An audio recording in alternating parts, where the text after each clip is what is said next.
Testování zdarma jako rovnocenná možnost k očkování mělo zaručit, že si budeme všichni rovni. Očkovaní i neočkovaní. To už zřejmě neplatí. Za testování se platí a brzy vám levnější antigenní testy v některých situacích nepomohou. Segregace je špinavá práce, která víc lidí donutí jít na vakcínu. Napsal ve svém komentáři Daniel Kaiser, komentátor zpravodajského webu Echo24, a právě on je teď se mnou ve studiu. Dobrý den. Dobrý den. Pane Kaisere, bylo podle vás tedy testování zdarma zárukou toho, že jsou si všichni rovni, očkovaní i neočkovaní? Částečnou zárukou, já si myslím, že už to testování zdarma byla jisté znevýhodnění nebo represe, nebo to je možná silné slovo, ale držel bych se toho znevýhodnění lidí neočkovaných, protože prostě je to nepříjemná věc, když musíte každou chvíli chodit na testy. A teď je to ještě horší samozřejmě tím, jak je to spoplatněno. Jak by tedy mělo vypadat to ideální řešení? Tak nejsem epidemiolog, ale myslím si, že zabývám se politikou, komentuji politiku a myslím si, že z hlediska politiky připustit to, aby ve společnosti byly dvě skupiny, kdy jedna je opravdu brutálně znevýhodňovaná na svých základních právech, si to politik nemůže nikdy dopustit, který má trošku pojem o tom, co je to svoboda společnosti nebo o tom, co jsou to základní lidská práva. Takže přemýšlel bych od konce a snažil bych se přijít na to,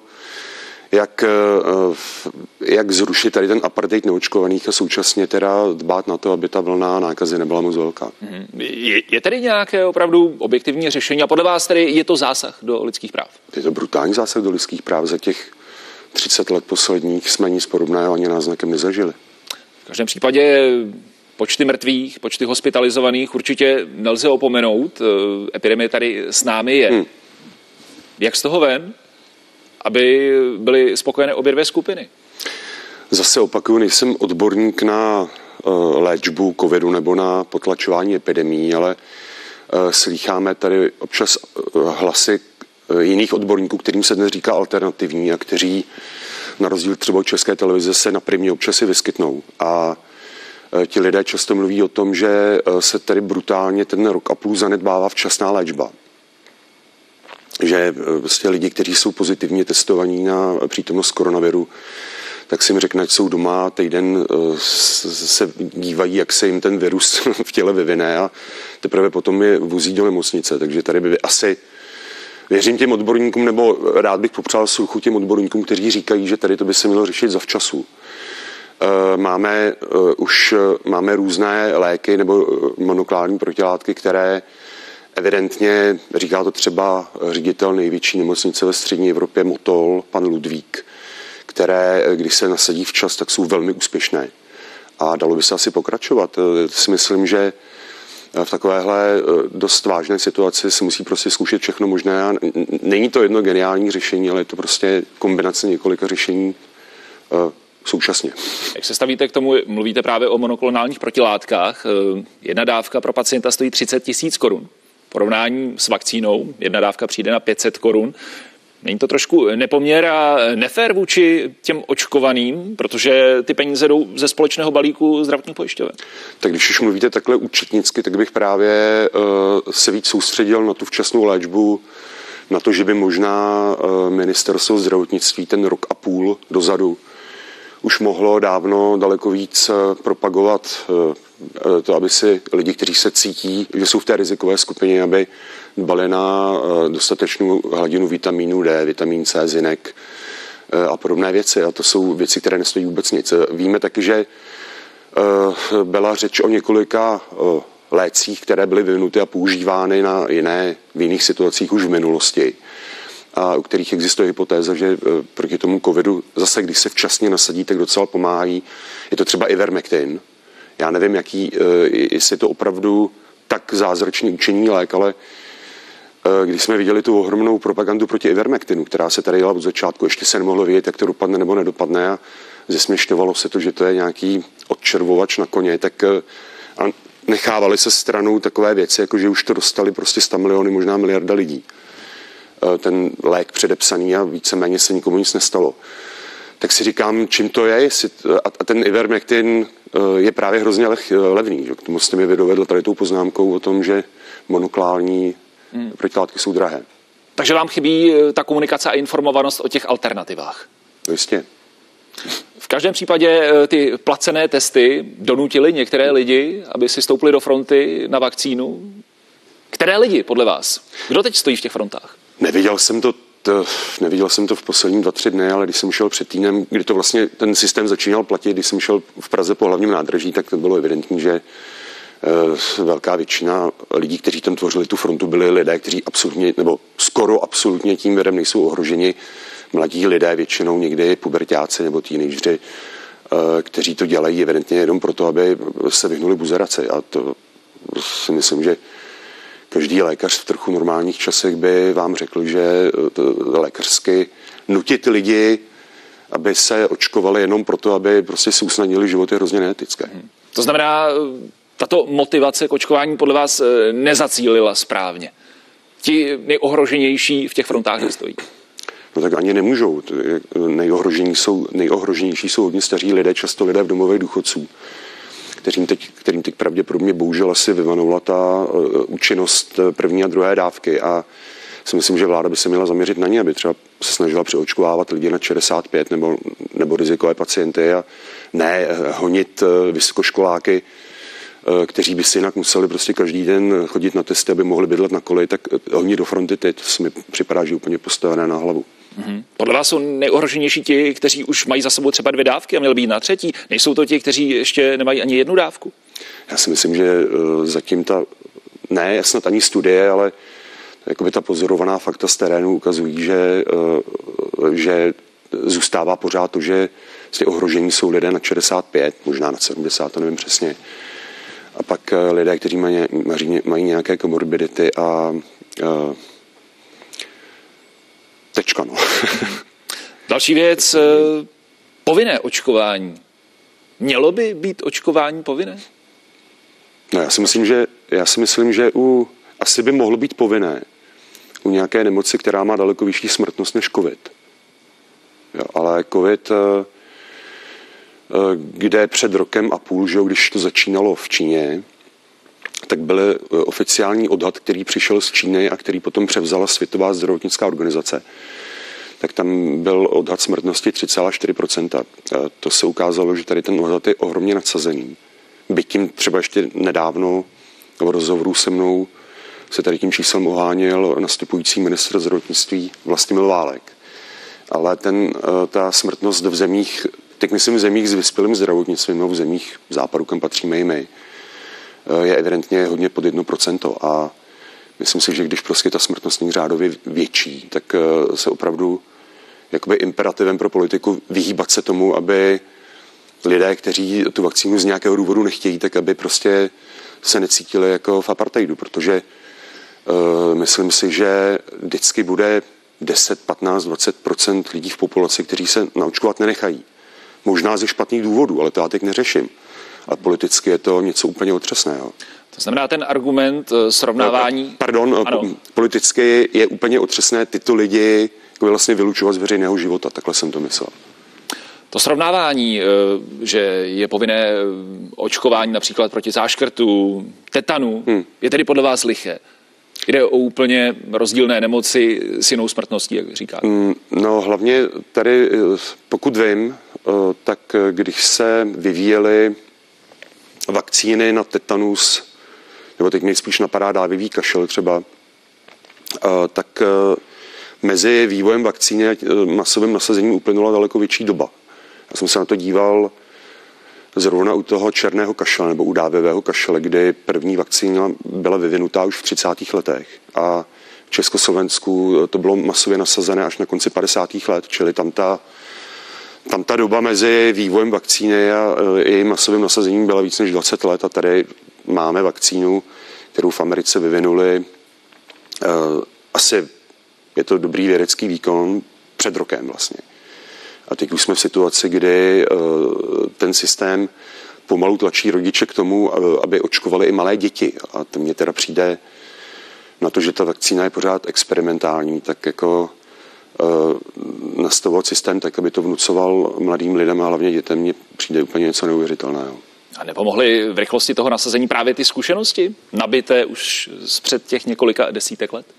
Nevím, tak říká se, to je to argument toho farmaceutického průmyslu, ale když měli ty zkušenosti už několik desítek let, tak proč vlastně žádné takovéhle vakcíny třeba v jiných případech?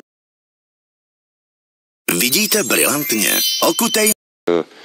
Proč vlastně žádné takovéhle vakcíny třeba v jiných případech už nebyly dávno schválené? Máte na mysli ten typ takové vakcíny? Další věc je, podle vás, v nemocnicích aktuálně a na jednotkách intenzivní péče neleží žádní neočkovaní, ale ti, kteří prodělali právě nemoc COVID-19. Měly by se tedy uznávat protilátky? Neleží tam teď v podstatě žádní lidé, kteří prodělali nemoc a nebyli ještě očkováni. Ano. To je pravda. Je to brutální, silný důvod pro uznávání protilátek, podle mě. To je úplně bez debaty. Proč podle vás tedy k tomu ještě vláda nepřistoupila? Rád bych jim viděl do mozku a myslím si, že to je proto, že se tady celý vlastně vyspělý svět, nebo víceméně celý svět se tady na začátku rozhodl pro jednu cestu a tím politikům teď je nepříjemné nebo hloupé prostě z té cesty nějak částečně ustupovat. Oni mají vytyčenou metu proočkovat tolik a tolik populace. Je zajímavé, že za ten rok a půl se jakoby vlastně cíl proočkovanosti nebo ty branky se posouvají během hry. Že nejdřív jsme byli na nějakých 60-70%, teď už je to 80-85% a je vidět, že politici prostě se zakopali do nějakého zákupu a nebude se jim z toho chtít vylézat. Navíc, když už ty vakcíny masově nakupují, tak pak by je vyhazovali, že jo, třeba a z toho by nevznikaly hezké záběry. Takže myslíte, že na očkování může být i nějaký vyšší zájem a ne pouze zdravý obyvatel?